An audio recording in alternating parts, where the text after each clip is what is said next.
Hey, now it's time for my top 50 favorite TV shows of all time. In 50th place, people don't necessarily like that show. I liked it, but initially I had it in the top 50, and then I moved it out. So just so you know, that's like the honorable mention when it comes to my top 50 favorite TV shows of all time currently. Now it's time for my top 50 favorite TV shows of all time. In 50th place, Person of Interest.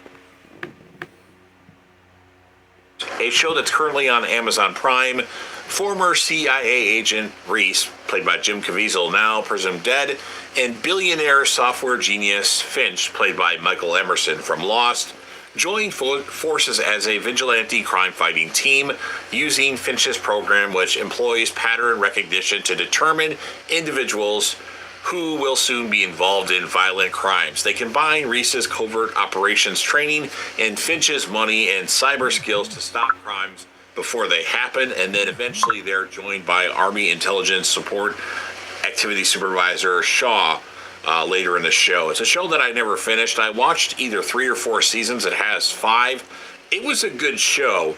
I just got a little repetitive. Maybe someday I'll revisit it. I don't think I will, though, but I did like it. So, Person of Interest in 50th place. Coming in 49th place, The Blacklist. A show that's currently on Netflix. For decades, an ex-government agent, Raymond Red Reddington, has been one of the globe's most wanted fugitives, but then he agreed to work with the FBI to catch his blacklist of mobsters, spies, and international terrorists on the condition that he must work with profiler Elizabeth Keene. Red's true intentions, choosing Liz, a woman with whom he seemingly has no connection, are unclear. Does Liz have the secrets of her own, or does she have secrets of her own? Reddington promises to teach Liz to think like a criminal, to see the bigger picture, whether she wants to or not. A show that I watched a lot of. I think I watched the majority of it. I don't remember how many seasons it has. The last episode I watched of this show, Dembe was on Reddington's list, and like making you think he was a bad guy. So it was a good show, but again, like Person of Interest, it was a little repetitive. It was kind of the same thing every episode, and then they would kill off characters that I liked in the show, and I don't know, it just like it just kept doing the same thing, and it wasn't moving things around, and like this confusing plot of, you know, what Elizabeth's relationship to Reddington is. So that's kind of spoilery going into that, so I don't want to talk any more about it, but it's a show that I liked, so I wanted to include it on my list because I watched the majority of the show. I think it has 10 seasons, and I want to say I've watched 7 or 8 of them. I know the finale was not well received, and I've seen some of the finale, but anyway, I did like The Blacklist, so that's why that's in 49th place. In 48th place, we have True Blood. Watch it all slip away.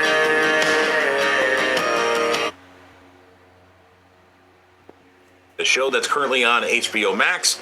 A small-town Louisiana waitress, Sookie Stackhouse, already is viewed as an oddball by her friends and neighbors since she can read the minds of those around her.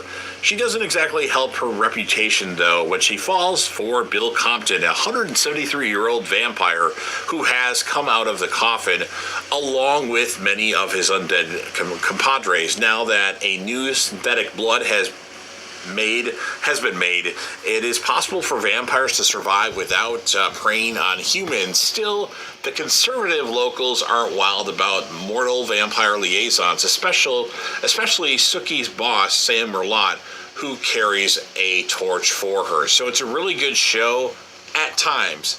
But there's also some seasons that are really bad. Like half of it is good and half of it is bad. It's the first show on this list that I've seen every single episode, although some aren't memorable in the finale. But it was a good show, has good characters, and it's memorable to a good degree. So it used to be a lot higher, like top 20. Now it's number 48. Coming in 47th place, I'm going with Gotham. Another show that's on HBO Max. It's basically the origin story of Batman, but in a TV show format. And it was a really good-looking TV show.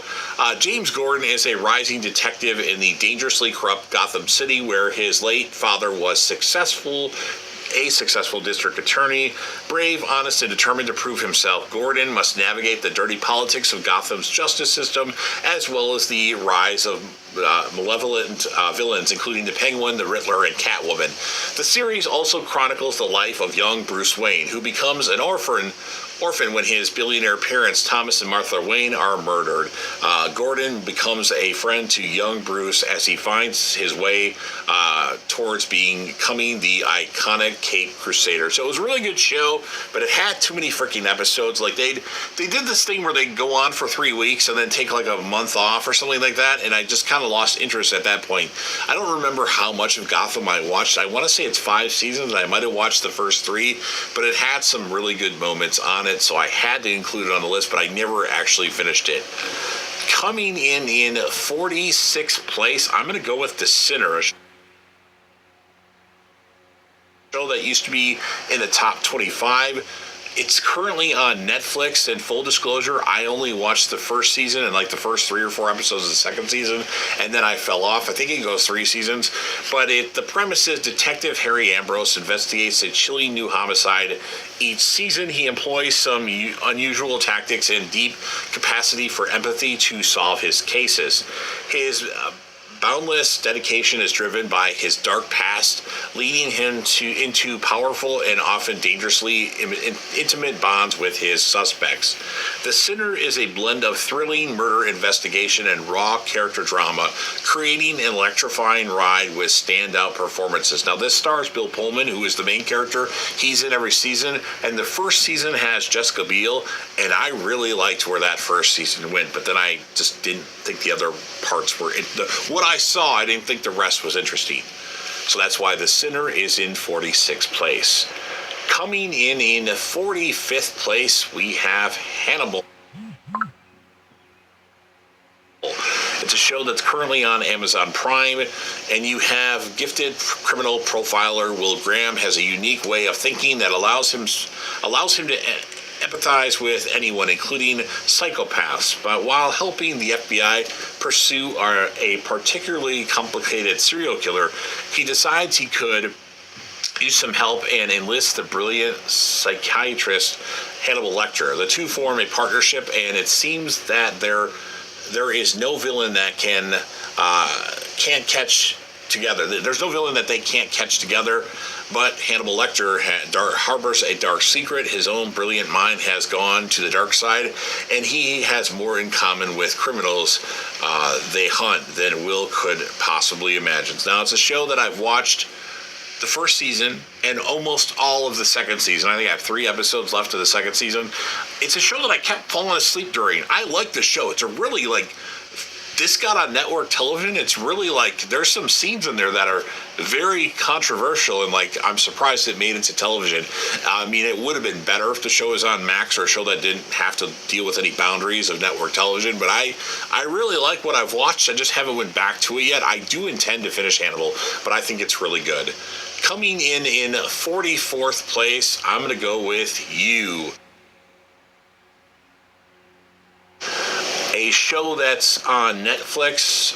Premise: what would you do for love? For Joel Goldberg, an intense young man who frequently becomes smitten with beautiful, smart women, this question is put to a test. A charming yet awkward crush becomes something more sinister when love turns into obsession. For Joel, using social media and the internet, he uses every tool at his disposal to become close to the women of his dreams, or the woman of his dreams, even going so far as to remove any obstacle, including people that stand in the way of getting to them. It's a show that's really good for the first 3 seasons, although some would disagree that it's good for 3 seasons, but I liked the first 3 seasons, season 1 and 3. The 4th season is unwatchable in my opinion, and then I haven't finished the final season of You yet. It had some really good moments on it. I don't know if I'll go back to it or not. Maybe. We'll see. I at least want to try to finish all of season 5, because that was better than season 4, but I don't know. But it's a good show. I liked it. It's kind of like Dexter, but Dexter would take care of Joe Goldberg easy. So You, 44th place. Coming in 43rd place, I'm going with Fear the Walking Dead.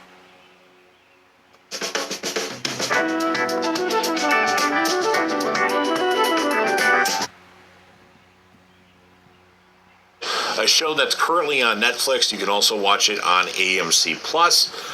I know a lot of people complain about the show. Most of it is bad. There's 8 seasons, and there are 3 good seasons of the show. But for the good seasons, I enjoyed it, and I did watch the entire show, so that's a plus. But it's a sign of an apocalypse has begun. Reports of a rapidly changing world for unknown reasons underscope this gritty drama, a prequel to AMC's uber-popular The Walking Dead. The story is told through the lens of high school guidance counselor Madison Clark, at least to start. The widowed mother is raising 2 children single-handedly and maintains a relationship with the English teacher Travis, her apocalyptic partner, who has 2 kids of his own. The challenge of blending their families is, it's by unforeseen chaos, and necessary survival of the fittest takes hold. So obviously this show changes. I don't rank this with The Walking Dead because it's a completely different show. Although some characters from The Walking Dead main show eventually show up on Fear the Walking Dead, but that's years later. So I think it stands on its own, and most of it's bad, but there are some good seasons, and the good seasons are good enough to have it make my top 50 list, and the fact that I watched the entire series. So Fear the Walking Dead in 43rd place. 42nd place, I'm going with the TV show Limitless. Not to be confused with the Limitless movie, but in the same universe that has some characters from the movie. It's a show that you can currently find on Paramount Plus Premium, and it's based, of course, on the Limitless movie. Brian Finch, who possessed of extraordinary cognitive powers thanks to the mysterious drug NZT, and works with the FBI to help solve complex cases. Working with him in New York City are Special Agent Rebecca Harris, played by Jennifer Carpenter, an investigator with a dark past, and her confidant, Agent Boyle, who is a former military officer. Brian also maintains a secret relationship with Senator Edward Mora, who is Bradley Cooper in the Limitless movie, a fellow user of the drug NZT, who has plans of his own for his protege. So it's a really good show. Unfortunately, the ratings were really bad, and it only went 1 season, but that 1 season was good enough for that to make my list. So that's why Limitless is at number 42. Coming in 41st place is going to be Orphan Black, a show that's currently on AMC Plus. It used to air on BBC America. It's a show that I actually watched all 5 seasons. It used to be much higher, but I never want to re-watch it, so I moved it down the list. But Sarah is a streetwise woman with a troubled past as an English orphan who bounced around foster homes before being taken in by Mrs. S, who uprooted her and her foster brother Felix to North America. She has made bad decisions in her life, but always strives to do right by daughter Kira. When Sarah witnesses the suicide of Beth, a woman who looks like her and who actually is a cop, she decides to steal Beth's identity to be a cop, her boyfriend and money included, in an attempt to begin a new life for herself and Kira, with whom Sarah hopes to reunite. But assuming Beth's life, Sarah eventually learns that Beth was her clone.